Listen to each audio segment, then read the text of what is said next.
nonsensical political sloganeering. Address the needs of the people. People are suffering. When fuel prices went up, we were told our fuel is higher because we are more developed than our neighbors.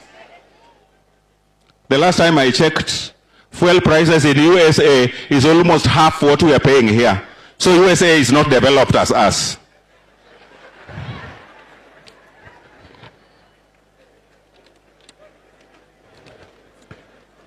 Friends, we forget very fast.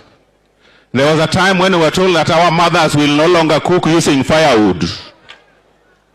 That gas will reduce to 500 shillings.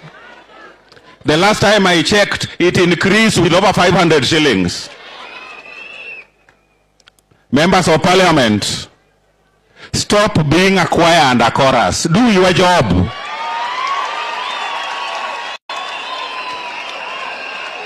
You are supposed to oversight.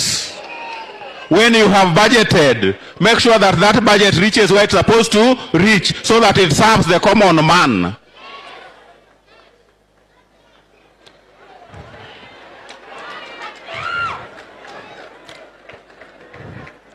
You know, the main reason why our young men are running after you for handouts is because life is very difficult.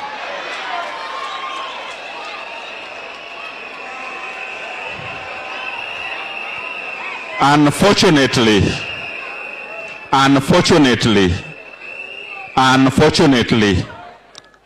we love it because we want to keep them there.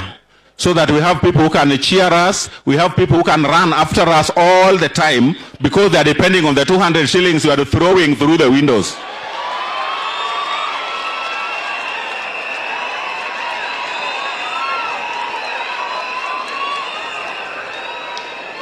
You are reducing our people to dogs and beggars.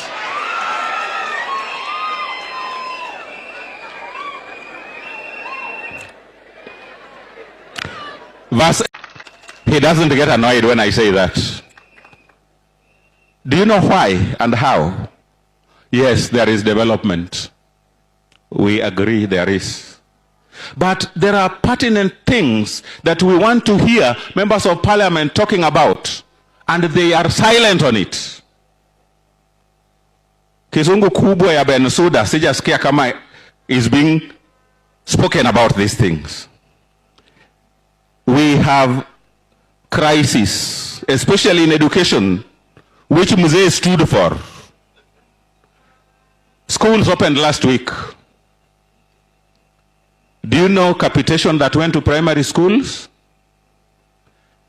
95 shillings in first account and 93 in Simba account per child. I don't know whether it is for a term or for a year. And you expect the teachers to run schools. You are the ones making laws. You are the ones passing the budget. You are not talking about this.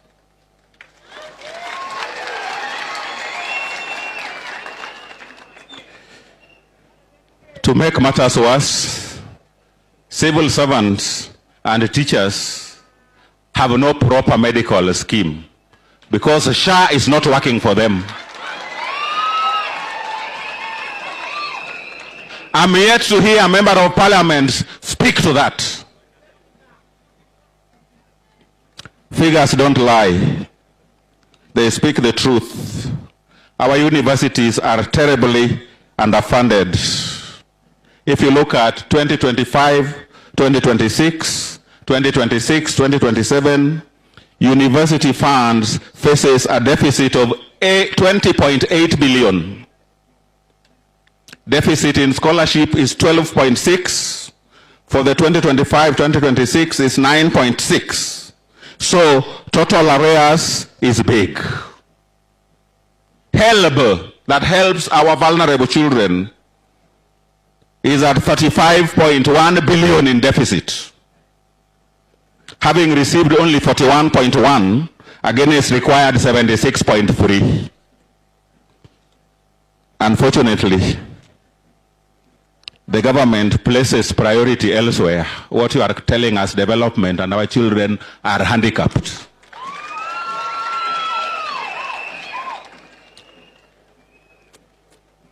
Parliament ought to do something.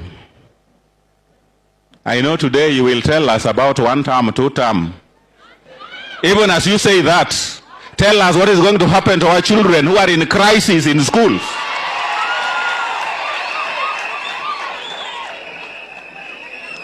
Even as you say that, tell us about the health crisis that we are faced as a country. I talk with passion about education because it is what this Muse stood for. Transfers of teachers.